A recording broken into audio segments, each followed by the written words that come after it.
Good afternoon, my Real News Midday TV family. Welcome back to the channel for another news update.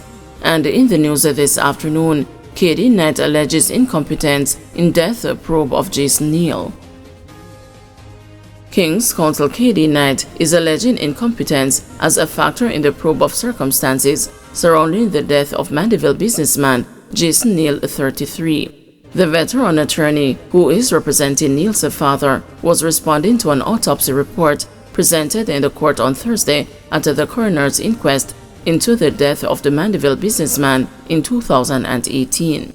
There was an intense exchange among Knight, attorney at law Christopher Honeywell, and the forensic pathologist, Dr. Alfia Neblett, when the court was informed that the report from the Institute of Forensic Science and Legal Medicine stated that there was a reason to believe that death may have been caused or accelerated by poisoning. Knight had made reference to poisoning during his questioning on Neblett, who performed the autopsy on Neal's body on December 20, 2018. However, Honeywell, who is representing Neal's widow, asked Neblett if she had reason to believe there was poisoning, to which she responded no. Neblett, who was given evidence remotely, said the template used by the IFSLM mentioning poisoning is a very confusing phase. It needs to be struck out of the template because it always causes this problem, she said. Knight, in response, said, "Well, it just shows how incompetent the whole thing is. A man lost his life, a man lost his son, and we need to know how and why." Neblett said no blood was taken from Neal's body for toxicology, only for DNA analysis.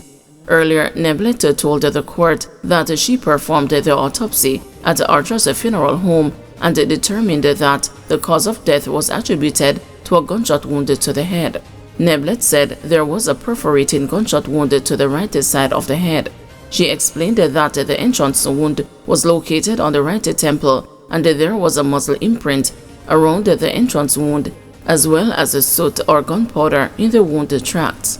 She said the direction of the bullet was from right to left. She also said that the exit wound was on the left temple region of the head. There was no other injuries seen. No evidence of significant natural pathology, she said. Knight asked Dr. Neblett if she had questioned if Neal was right or left-handed, to which she responded no. Knight then told the court that Neal was left-handed.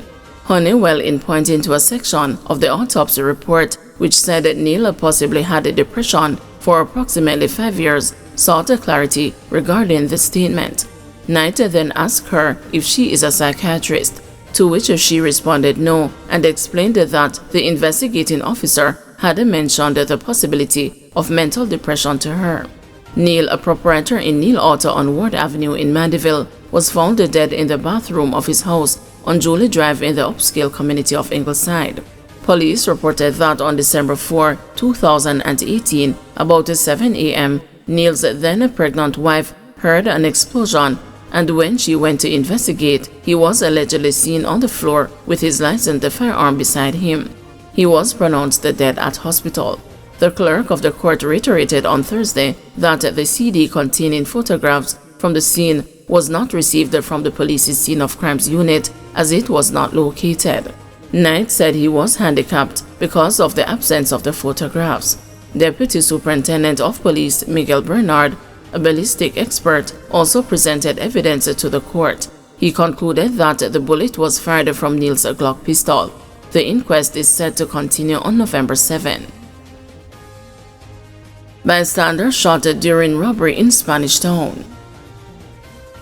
The St. Catherine North Police are investigating an incident where a man was shot as a gunman robbed a business place in Spanish Town on Wednesday night. The victim, who is admitted at the Spanish Town Hospital, is said to be a 26-year-old from Kingston. The police report that about 9 o'clock, gunmen carried out a robbery of an establishment located along Burke Road. The gunman opened fire and the man, who was a bystander, was hit. The police were called to the scene where the man was found with gunshot wounds. He was taken to the hospital for his injuries. Man pepper sprayed by ex-girlfriend at workplace. There was laughter in the Kingston and the St. Andrew Parish Court on Thursday as a man detailed how his ex-girlfriend pepper sprayed him and the lawman allegedly waved off his concerns. Your Honor, me tell you the truth how it really go. Me dey work and them tell me say a lady outside to me. And when me go outside, as she me see a create excitement, say she left me and she have her pepper spray. So me go back inside because me I wonder how it even reach right here so. You see me? The defendant, Jermaine Ellis, explained. But me go back outside and tell her to calm down and she pepper sprayed me. When me go station to report it, police tell me to go home and wash it out with water. Everything will go alright after that, he explained, eliciting laughter in the courtroom. Ellis appeared before Parish Judge Tracy Robinson to answer to one count of malicious destruction of property. He pleaded guilty to the offense. The clerk of court outlined that sometime in 2023, Ellis accused the complainant of being in a relationship with another man. Following that argument, Ellis contacted the complainant, saying, "Me dash wear your clothes because you're expletive up." To be honest, the first set of clothes, me throw them away. Me and this lady always are left on the back. But I don't know what happened with the last set of clothes. But I didn't do anything. But me willing to pay her back for them, Ellis explained. The complainant said the damage to the clothes, shoes and the small appliances amounted to $155,000, but she was willing to settle the matter for $50,000. Ellis paid the first installment of $15,000 and is to return to court on October 30 with the remaining sums. The matter was adjourned until then. 13 years and still no car. Man yet to receive vehicle he paid for in 2011. After paying almost $1 million 13 years ago for the purchase of a motor vehicle, a corporate era man is seeking to have the monies returned or the vehicle keys handed over to him. That is the position of a complainant against the accused, Andre Poorman, who made his first appearance in the Kingston and the St. Andrew Parish Court on Thursday to answer to 2 counts of fraudulent conversion. The court heard that in December 2011, the complainant paid more than $900,000 to Poorman for the importation and the purchase of a Toyota vehicle.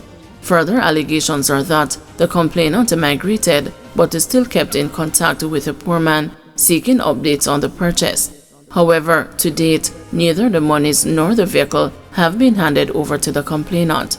Poorman indicated to Parish Judge Tracy Robinson that he intends to make restitution.